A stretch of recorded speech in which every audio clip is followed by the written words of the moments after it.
Hello दोस्तों, आज के इस वीडियो में मैं आपको सिखाने वाला हूँ कि नोटपैड के अंदर ये जो फाइल मेनू है, इस फाइल मेनू में कई सारे ऑप्शन होते हैं। तो उसमें से एक ऑप्शन होता है पेज सेटअप का। तो इस पेज सेटअप ऑप्शन का उपयोग क्या होता है और इसके अंदर जितनी भी सेटिंग्स होती है उन सभी सेटिंग्स का क्या उपयोग है और कैसे किया जाता है, ये चीज़ इस वीडियो में मैं आपको सिखाऊँगा। तो चलिए इस वीडियो को स्टार्ट करते हैं और आप इस वीडियो को शुरुआत से लेकर अंत तक ज़रूर देखिए ताकि हर एक ऑप्शन पूरी तरह से सीख सकें। तो इसके लिए सबसे पहले आपको अपने कंप्यूटर में नोटपैड ओपन कर लेना है। नोटपैड ओपन करने के बाद आपको यहाँ पर एक नई फाइल दिखाई देगी। पूरा का पूरा ब्लैंक फाइल है, ब्लैंक पेज है। तो ये जो खाली पेज है इसी में आपको काम करना है। तो जो भी आप टाइप करना चाहें वो सारी चीज़ें यहाँ पर सबसे पहले टाइप कर लेना है। टाइप करने के बाद यहाँ पर ये जो फाइल मेनू है इसमें आपको यहाँ पर पेज सेटअप ऑप्शन दिखाई दे रहा है। इस पेज सेटअप ऑप्शन पे क्लिक करेंगे तो इसके अंदर अलग अलग चीज़ें यहाँ पे सेट करने के लिए दी हुई हैं। पेपर की साइज़, ओरिएंटेशन, हेडर फुटर। तो ये सारी चीज़ें आपको इस वीडियो में सीखना है। इससे पहले के वीडियो मैंने आपको न्यू विंडो, ओपन, सेव और सेव एज, इतनी सारी चीज़ें अलग अलग वीडियो में अलग अलग भाग में सिखाया था। अब आज इस भाग में पूरी तरह से पेज सेटअप किस तरह से किया जाता है और उसका पीडीएफ किस तरह से बनाया जाता है, ये सारी चीज़ें मैं आपको इसमें बताऊंगा। तो इसके लिए सबसे पहले हमें यहाँ पर टाइप करना होगा जो भी हमें यहाँ पे काम करना है। तो मैं यहाँ पे एग्जाम्पल के लिए आपको सिखाने के लिए रेडीमेड पैराग्राफ ले लेता हूँ। अब यहाँ पर रेडीमेड पैराग्राफ कैसे लाते हैं वो भी आप आज ही सीख लीजिए। तो इसके लिए यहाँ पर आपको कंप्यूटर में सर्च बार पे वर्ड सर्च करना है, WORD। जैसे आप यहाँ पे वर्ड लिखेंगे तो यहाँ पर MS वर्ड आ जाएगा। इस पर क्लिक करके इसे ओपन कर लेना है। जब MS वर्ड ओपन हो जाए तो यहाँ से आपको ब्लैंक फाइल लेना है, एक खाली फाइल। तो यहाँ पर ये नया पेज आ जाएगा और इस नए पेज के आने के बाद यहाँ पर आपको क्या करना है, यहाँ पर आपको RAND ये लिखना है और इसके बाद ब्रैकेट ओपन और bracket close, small bracket use करना है। फिर एंटर की प्रेस करना है। जैसे ही आप एंटर की प्रेस करेंगे तो आप देख सकते हैं कि यहाँ पर पैराग्राफ लिख कर आ चुका है। तो ये जो पैराग्राफ आया है ये रेडीमेड है। हम इससे ज़्यादा भी पैराग्राफ ला सकते हैं, इससे कम भी ला सकते हैं और जितनी लाइन का चाहे उतनी लाइन का पैराग्राफ ला सकते हैं। तो अगर आप ये सारी चीज़ें सीखना चाहते हैं और MS वर्ड का पूरा कोर्स सीखना चाहते हैं तो कमेंट करके ज़रूर बताइए ताकि मैं MS वर्ड का भी अलग अलग पार्ट में वीडियो बनाकर आपको सिखाऊं। तो चलिए इस पैराग्राफ को कॉपी कर लेते हैं। इसके लिए Ctrl+A प्रेस करना है अपने कीबोर्ड से, जिससे ये पूरा का पूरा एक साथ सिलेक्ट हो जाएगा। फिर इसे कॉपी करने के लिए Ctrl+C दबाना है। Ctrl+C दबाने के बाद ये कॉपी हो गया। अब हमें इसे मिनिमाइज़ कर देना है और यहाँ पे नोटपैड के अंदर यहाँ हमें क्या करना है, Ctrl+V दबाना है। यहाँ हमें Ctrl+V दबाना है। जैसे हम Ctrl+V दबाएंगे तो पूरा का पूरा पैराग्राफ यहाँ पर इस तरह से आ जाएगा। तो यहाँ पर वो पूरा पैराग्राफ आ चुका है। अब यहाँ पर मैंने टाइप कर लिया है, यानी कि मैंने रेडीमेड पैराग्राफ ले लिया है। अब इसे हमें क्या करना है, इस पेज को सेट करना है, क्योंकि यहाँ पे जैसा आपको दिखाई दे रहा है ये चीज़ अगर आप अभी सेव करेंगे तो इसी तरह दिखाई देगा। पर जब हम किसी पेज के अंदर प्रिंट करते हैं तो वहाँ पे हमें पेज की सेटिंग करनी होती है, जिस पेज की साइज़ हमें चाहिए। तो जब हम सेटिंग करेंगे तभी बराबर प्रिंट निकलेगा। और इसके अंदर जो हमें हेडिंग देना है वो हेडिंग भी हमें सेट करना होगा। इसके चारों साइड में जो मार्जिन होता है वो हमें सेट करना होगा और इसके ऊपर नीचे जो हेडर फुटर होता है वो भी हमें सेट करना होगा। जब तक हम पूरी तरह से सेट नहीं करेंगे इसके अंदर तो यहाँ पर ये बराबर काम नहीं करेगा और जब हम प्रिंट करेंगे या PDF बनाएंगे तो ये बराबर नहीं दिखेगा। तो इसके लिए क्या करना है, आपको फाइल मेनू पे जाना है और इस फाइल मेनू पे जाने के बाद यहाँ पर पेज सेटअप ऑप्शन पे क्लिक करना है। यहाँ पर पेज सेटअप ऑप्शन में अब बहुत सारी चीज़ें दी गई हैं। अब एक एक ऑप्शन जो भी है मैं बताता हूँ, आपको बस ध्यान से समझना है। तो सबसे पहले यहाँ पर साइड में आप यहाँ देख सकते हैं कि पेपर छपा हुआ है। इस पेपर में यहाँ पर चेंजेस होगा। मैं जो भी यहाँ पे चेंज करूँगा वो सारी चेंजेस यहाँ पर आपको दिखाई देगी। ये है प्रीव्यू। इसे प्रीव्यू कहते हैं, यानी कि पहले से कैसा दिखेगा वो आपको यहाँ नज़र आएगा। तो यहाँ पर साइज़, अभी पेपर की साइज़ सिलेक्ट करनी है। तो इसमें साइज़ में अलग अलग पेपर का साइज़ आता है। जब आप किसी जेरोक्स मशीन पे जाएंगे या फिर कहीं प्रिंटर जहाँ यूज हो रहा होगा वहाँ पर आप जाकर देखेंगे तो पेज की अलग अलग साइज़ होती है। A4 साइज़ होता है, उससे छोटा भी पेज होता है A5, और A3 बड़ा पेपर साइज़ होता है, लेटर साइज़ होता है। तो जिस तरह का पेज आप यहाँ पे सिलेक्ट करेंगे उस तरह के पेज के हिसाब से सेटिंग होगी। तो यहाँ पर मैं अभी A4 साइज़ सिलेक्ट कर लेता हूँ। तो A4 साइज़ जैसे ही मैंने यहाँ पे सिलेक्ट किया तो आप देख सकते हैं थोड़ा सा पतला हो गया साइड से और ऊपर नीचे से लंबा हो गया। अगर मैं यहाँ पे A5 सिलेक्ट करता हूँ तो ये और ज़्यादा छोटा हो जा रहा है। अगर मैं यहाँ पर लेटर सिलेक्ट करता हूँ तो लेटर के हिसाब से इसकी साइज़ चेंज होगी। अगर मैं A3 सिलेक्ट करता हूँ तो A3 के हिसाब से चेंज होगा। तो जो भी यहाँ पे रहता है उसका प्रीव्यू दिखाई देता है। तो अभी मैं यहाँ पर A4 साइज़ ले लेता हूँ। सबसे ज़्यादातर जो पेज यूज होता है वो यूज होता है A4 साइज़, जो कि नोटबुक के लिए भी यूज हो सकता है, प्रिंट के लिए भी, और जहाँ जहाँ पे प्रिंटिंग का काम चलता है हर जगह लगभग A4 साइज़ का ही पेपर सबसे ज़्यादा उपयोग किया जाता है। अब इसके बाद आता है ओरिएंटेशन ऑप्शन। तो ओरिएंटेशन में भी यहाँ पर दो ऑप्शन दिया गया है, एक है पोर्ट्रेट और दूसरा है लैंडस्केप। इन दोनों का क्या अर्थ है और किस तरह से यूज किया जाता है ये ध्यान से समझ लीजिए। तो पोर्ट्रेट जो ऑप्शन है, पोर्ट्रेट का मतलब होता है सीधा पेज। सीधा पेज यानी कि ये आपको ऐसे लंबाई में दिखाई देगा। तो जो भी लिखा रहेगा वो अंदर वैसे ही रहेगा, लेकिन ये आपको लंबा पेज मिलेगा। और अगर लैंडस्केप आप सिलेक्ट करते हैं तो ये हो जाता है, घूम जाता है, आड़ा हो जाता है। तो इस तरह से अगर आपको आड़े पेज में प्रिंट करना है तो आपको लैंडस्केप सिलेक्ट करना है, और सीधे पेज में प्रिंट करना है तो पोर्ट्रेट सिलेक्ट करना है। ये है इसका उपयोग। अब यहाँ पर मार्जिन दिया हुआ है। तो मार्जिन जो है यहाँ पे आप जिस तरह से मार्जिन सिलेक्ट करेंगे उसी तरह से यहाँ पे साइड में आपको ये जो वाइट भाग दिख रहा है ये आपको बदलता हुआ नज़र आएगा। अब मार्जिन जो है यहाँ पे इंच में दिया है। अब यहाँ पर अगर मैं कम करना चाहूँ, जैसे मैं यहाँ पे 0.5 कर रहा हूँ, तो आप पेज में यहाँ पे देखते रहिए यहाँ पे कैसे चेंज होता है। फिर यहाँ पर भी मैं 0.5 कर देता हूँ, यहाँ पर 0.5 और यहाँ पर 0.5। मैंने चारों तरफ जो है वो 0.5 का मार्जिन किया, तो आप देख सकते हैं कि यहाँ पे जो वाइट वाला भाग था ये कम हो गया, यानी कि हमारे पेज में जो साइड में जो स्पेस थी वो कम हो गई और टेक्स्ट जो है वो ज़्यादा जगह ले लिया। तो इस तरह से आप इसे सेट कर सकते हैं। फिर यहाँ पे एक चीज़ आपको ध्यान रखना है कि यहाँ पे नाम लिखा हुआ है लेफ़्ट, राइट, टॉप और बॉटम। लेफ़्ट का मतलब यहाँ पर बाएं साइड में मार्जिन चेंज होगा।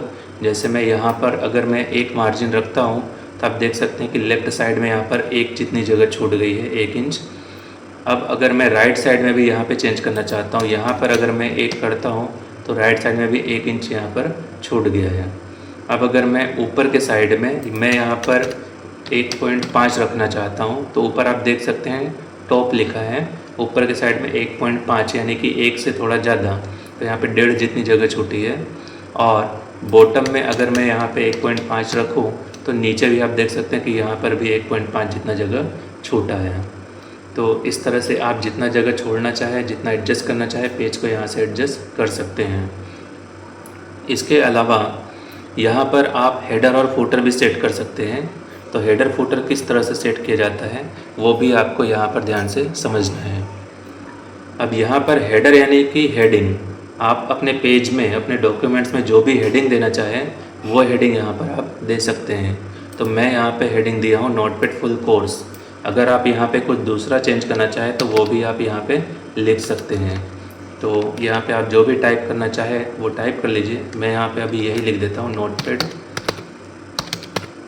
Full course. तो मैं ये हेडिंग देना चाहता हूँ।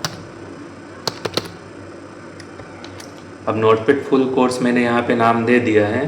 नोटपैड फुल कोर्स नाम देने के बाद यहाँ पे नीचे के साइड में ये जो खाली जगह दिख रहा है, जितने भी पेज इसके अंदर बनेंगे तो उसका पेज नंबर अगर आपको देना हो तो यहाँ पर फुटर में आप पेज नंबर दे सकते हैं, या फिर आप कुछ लिखना चाहें तो वो भी लिख सकते हैं।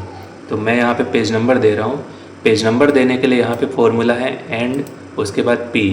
अपने कीबोर्ड से अगर आप शिफ्ट दबाकर 7 नंबर का की दबाएंगे, ऊपर जो नंबर कीज़ है, तो उसमें एंड आ जाएगा। और एंड के बाद आपको दबाना है P। तो ये लिखने के बाद अगर आप ओके करेंगे तो यहाँ से इसकी सेटिंग पूरी कंप्लीट हो जाएगी और इसमें पेज नंबर आएगा। अब यहाँ पर जो पेज नंबर हम सेट करते हैं वो ऑटोमेटिक यहाँ पे पेज नंबर सेट हो जाता है। अगर एक पेज बनेगा तो 1 आएगा, अगर एक से ज़्यादा पेज बनेंगे तो उसमें 2, 3, 4 ऐसे करके लिख के आएगा। इसके अलावा यहाँ पर इनपुट वैल्यूज़ पे अगर हम क्लिक करें तो यहाँ पर इस और भी ऑप्शन खुलते हैं जो कि इंटरनेट पे अवेलेबल है।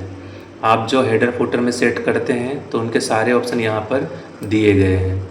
यहाँ पर आप देख सकते हैं हेडर के लिए एंड एफ करके लिखा हुआ है, एफ मीन्स फाइल का नाम, और एंड फुटर में एंड पी करके लिखा हुआ है, पी मतलब पेज नंबर।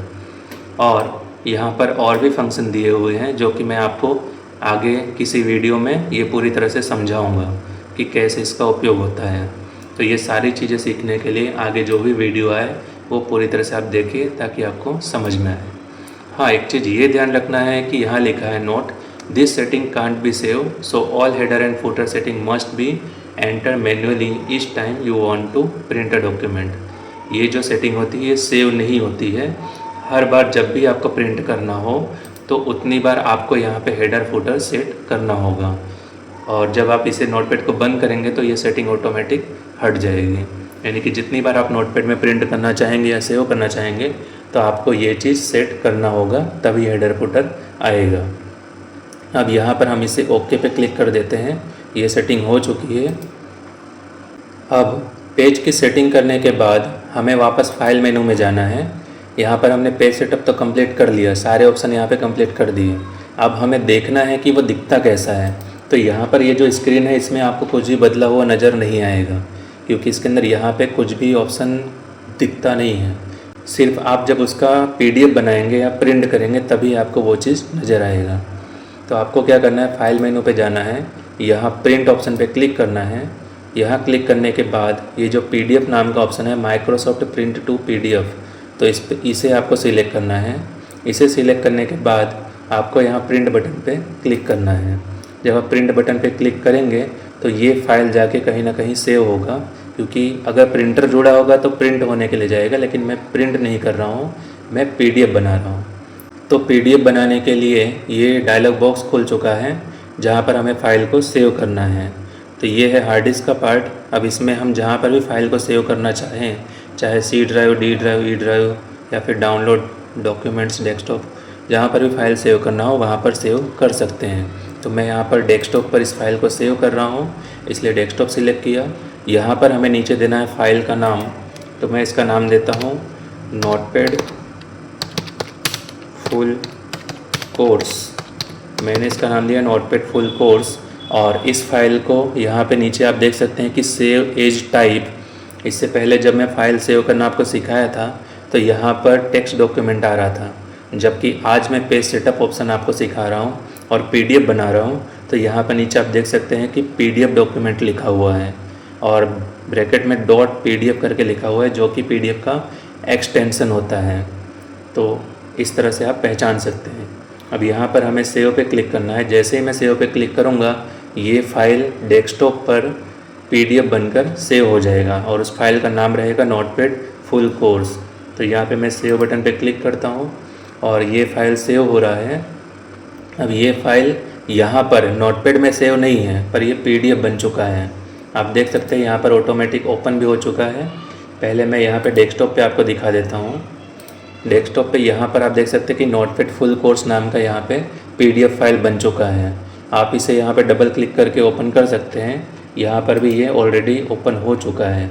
मैं इसे बंद कर देता हूँ, आपको ओपन करके दिखाता हूँ। यहाँ पर आपको क्या करना है, डबल क्लिक करना है तो PDF ओपन होगा। अब PDF ओपन जब होगा तो उसके अंदर आपने जो भी सेटिंग किया है वो नज़र आएगा। आप देख सकते हैं कि यहाँ पर पूरा का पूरा पैराग्राफ आपको दिखाई दे रहा है, अलग अलग पेज में जितना बड़ा पैराग्राफ था। इसके बाद यहाँ पर हमने सेटिंग किया था, साइड में यहाँ पर 1-1 का मार्जिन हमने लिया था, 1-1 इंच का, और ऊपर हमने 1.5 इंच का मार्जिन लिया था और नीचे भी यहाँ पे 1.5 इंच का मार्जिन लिया था। तो ये पूरा ऊपर नीचे ज़्यादा जगह छूटा हुआ है और साइड में 1-1 इंच का लिया था, इसलिए कम जगह छूटा हुआ है। हम चाहे तो इससे भी कम जगह छोड़ सकते हैं, उसके लिए मार्जिन हमें 0.5 या फिर उससे भी कम रखना होगा। इसके बाद यहाँ पर आप हेडिंग देख सकते हैं, जो मैंने हेडर सेट किया था नोटपैड फुल कोर्स नाम से, तो वो हेडर यहाँ पे दिखाई दे रहा है। और यहाँ नीचे मैंने फुटर सेट किया था पेज नंबर, तो यहाँ पे आप देख सकते हैं पहला पेज है इसलिए पेज नंबर 1 आ गया, दूसरा पेज है तो ऑटोमेटिक पेज नंबर 2 आ गया। अगर इससे ज़्यादा पेज होता तो वो पेज नंबर भी यहाँ पर आ जाता। अब इसे हम चाहें तो प्रिंट भी कर सकते हैं डायरेक्ट। अगर प्रिंटर आपके कंप्यूटर में जुड़ा होगा तो आप यहाँ पर कंट्रोल P करके जब प्रिंटर सिलेक्ट करेंगे और प्रिंट देंगे तो प्रिंट भी सेम ऐसा ही निकल कर आएगा। तो यहाँ पर आपको जो PDF में दिखाई दे रहा है ये चीज़ आपको नोटपैड में ऐसा सेटिंग यहाँ पे नज़र नहीं आएगा। ये सेटिंग सिर्फ हम पेज सेटअप में जाके यहाँ पर देख सकते हैं, और जब हम प्रिंट करते हैं या PDF बनाते हैं तब हमें वो चीज़ दिखाई देता है। तो यहाँ पे जैसा हमने सेट किया था बिल्कुल वैसे ही PDF बनकर आया है। और इनपुट वैल्यू पे क्लिक करके जो फंक्शन मैंने आपको बताया वो सारे फंक्शन भी आप यहाँ पे हेडर फुटर में यूज कर सकते हैं अलग अलग कामों के लिए। तो आज के वीडियो में आपने सीखा कि फ़ाइल में पेज सेटअप कैसे किया जाता है। तो ये सारी चीज़ें आपको कभी न कभी काम आएंगी ही। अब मिलते हैं एक नई वीडियो के साथ जिसके अंदर मैं आपको सिखाऊंगा प्रिंट नाम का ऑप्शन, और इस प्रिंट में जितनी भी ये सारी सेटिंग है ये भी यहाँ पर नीचे जितना सब कुछ लिखा है ये, फिर यहाँ पर प्रेफरेंस और फाइंड प्रिंटर के अंदर जो कुछ ऑप्शन आ रहा है ये सब कुछ। तो ये सारे ऑप्शन सीखने के लिए अगला वीडियो ज़रूर देखिए। तब तक के लिए जय हिंद, वंदे मातरम।